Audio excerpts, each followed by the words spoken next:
Everyone, welcome back to ई विद्यार्थी dot in. मैं हूं मिताली और आप सबका स्वागत करती हूं आज के हमारे सेशन में। चलिए हम लोग मूव करते हैं with our next question number 33। Prove करना है अगेन आप लोग को एक थ्योरम मैंने यहाँ पर लिख के दिया है। So let's read the question first. Prove that if a line is drawn parallel to one side of a triangle intersecting the other two sides in distinct points, then the other two sides are divided in the equal and same ratio.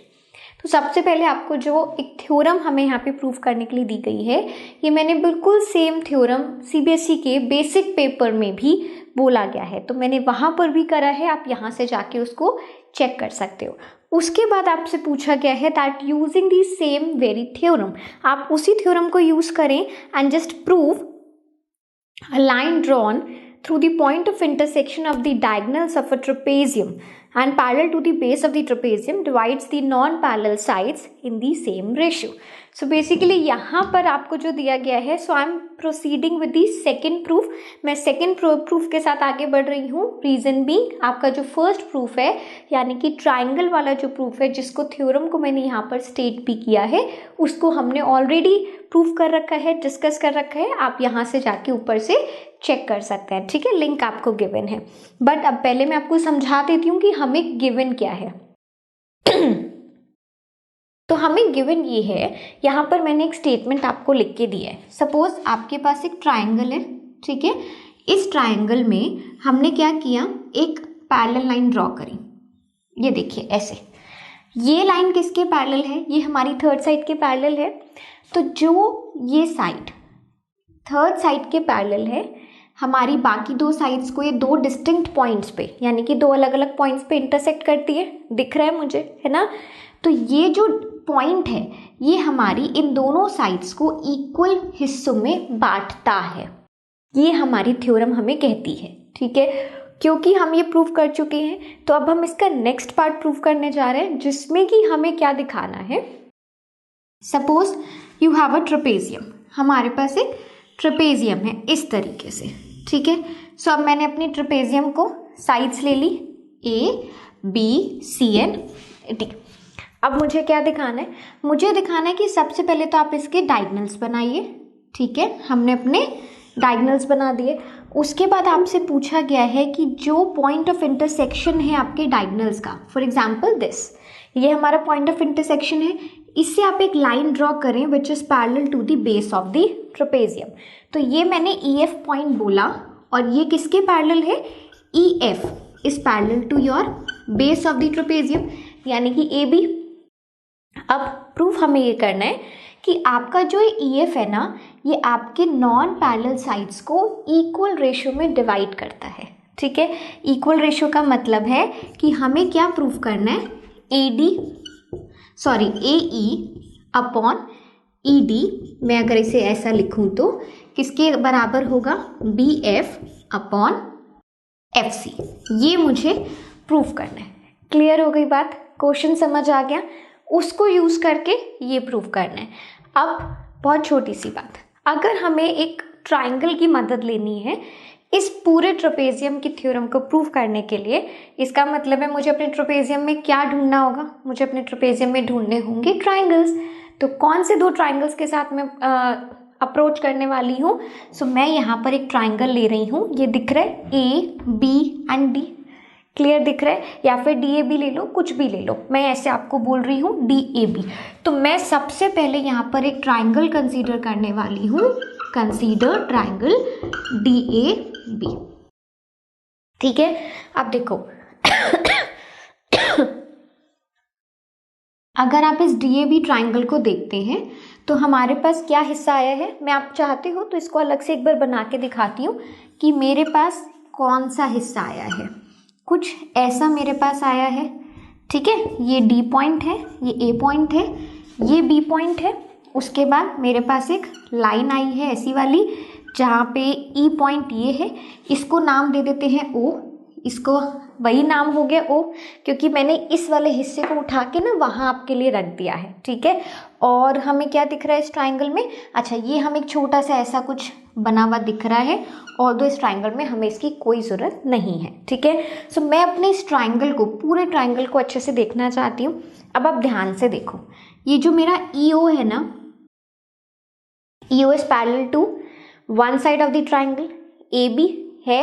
मैं आपको सबसे पहले क्या दिखाने वाली हूँ कि जिस ट्राइंगल की थ्योरम को हमें यूज़ करना है, क्या उसके सारे पैरामीटर्स को हमारा ये वाला ट्राइंगल पूरा कर पा रहा है। तो बिल्कुल हम देखते हैं। EO is parallel to AB, हमें एक पैरेलल साइड चाहिए थी। फिर हमें चाहिए था कि EO दोनों जो साइड्स है हमारे ट्राइंगल की उसको डिस्टिंक्ट पॉइंट्स पे कट करे। तो भाई हमारी यहाँ पे जो AD है इसको E पॉइंट पे कट करा गया है, ये जो हमारी BD है इसको O पॉइंट पे कट करा गया है। तो इसके बाद अपने आप ही ये प्रूफ हो जाता है कि AE ED के इक्वल है और DO BO के इक्वल है। हो जाता है ना, क्योंकि मैंने उसे प्रूफ करा है अभी इससे पहले पार्ट में, है ना। तो बस इस पार्ट को हम लिख देंगे। कैसे लिखेंगे, देखो, कंसीडर ट्राइंगल DAB। अब यहाँ पर आप क्या करोगे, since EO is parallel to AB, EO parallel है AB के, देयरफॉर हम क्या लिखेंगे, दैट AE अपॉन DE या फिर आप ED लिख लो, कुछ भी लिख लो, is equals to BO upon OD। ठीक है, ये मैंने फर्स्ट इक्वेशन बना दी। हम इसको कैसे कर सकते हैं, because we have proved above, हमने इसको ऊपर ही प्रूव किया है, जो कि आप फर्स्ट पार्ट देखेंगे ना, तो आप इसको प्रूव्ड अबव लिख सकते हैं। क्वेश्चन अगर आपको ये पूरे 5 मार्क्स में आता है तो सबसे पहले आपको वो ट्राइंगल वाला पार्ट प्रूव करना होगा और उसके बाद आप इसके साथ प्रोसीड करोगे। ठीक है, सो मैंने क्योंकि ऑलरेडी ऊपर मेंशन कर रखा है तो मैंने यहाँ पर लिख भी दिया है। ठीक, अब देखो इतना प्रूव कर दिया। अब हम क्या करेंगे, सिमिलरली एक और हम ट्राइंगल कंसीडर करने वाले हैं। पता है कौन सा, आप जरा फिगर आउट करो इसे। देखो, अगर मैं ये दोनों लाइन को लेना चाहती हूँ, फिर से क्यों लेना चाहती हूँ, क्योंकि मैंने यहाँ पर BO और OD को इस्तेमाल करा है ना, तो आप मुझे एक ऐसा ट्राइंगल ढूंढ के बताएं जिसमें कि BO और OD दोनों हो। तो हम क्यों ना ये वाला ट्राइंगल कंसीडर करें। ये देखिए, ये वाला ट्राइंगल दिख गया। कौन सा ट्राइंगल बना, कैसे इसको नेमिंग करेंगे। देखो, सबसे पहले हमने DAB चुना ना, अब हम एक काम करते हैं, इसको हम लेते हैं, DAB लिया ना तो BCD लेते हैं। ठीक है, सो मैं यहाँ पर सिमिलरली, आप भी ऐसे कर सकते हैं, similarly in triangle BC and D। ठीक है, सो हम ये वाला एक ट्राइंगल ले रहे हैं। यहाँ पर मेरे को क्या मिलेगा, BCD में मुझे पता है कि OF पैरेलल है किसके, CD के। OF किसके पैरेलल है, CD के पैरेलल है। तो मैं यहाँ पे फिर से क्या लिख सकती हूँ, BO अपॉन OD। ठीक है, BO अपॉन OD किसके बराबर होगा, BF अपॉन CF। ठीक है ना, सो BF अपॉन CF। अब ये हमारा सेकेंड स्टेटमेंट आ गया, सेकेंड इक्वेशन आ गई। अब हम क्या करेंगे, देखो यहाँ पर BO upon OD AE upon ED के इक्वल है ना। यहाँ पर हम देखें BO upon OD BF upon CF के इक्वल है। तो दोनों इक्वेशन में हमारे पास एक कॉमन रेशियो आ गया ना, यहाँ पर भी कॉमन रेशियो आ गया। तो हम क्या कर सकते हैं, कंपेयर कर सकते हैं। और अगर हम फर्स्ट और सेकेंड इक्वेशन को कंपेयर करेंगे, चलिए कंपेयर करें।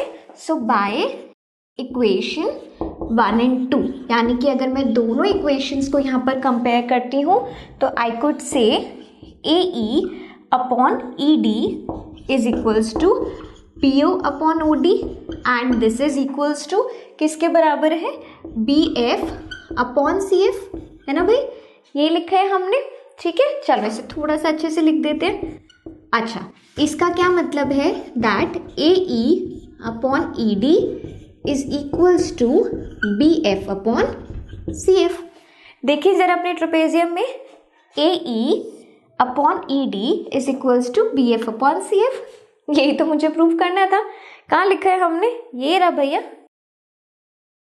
क्लियर हुआ, तो बस हेंस प्रूव्ड। आप क्या लिखेंगे एंड में, तो यही तो हमें प्रूव करना था कि आपके डायगोनल्स का जो पॉइंट ऑफ इंटरसेक्शन है उससे आपने एक लाइन ड्रॉ करी which is parallel to the base of the trapezium, बिल्कुल, एंड उसके बाद उसने हमारे दोनों नॉन पैरेलल साइड्स को इक्वल रेशियो में डिवाइड कर दिया, हेंस प्रूव्ड। क्लियर हुआ। से क्वेश्चन बहुत इंटरेस्टिंग है और इसलिए मैंने बड़े आराम से आपको समझाने की कोशिश करी है जिससे कि आप एक एक स्टेप को समझ सके।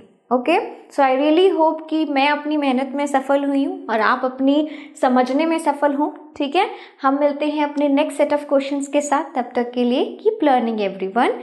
Bye bye.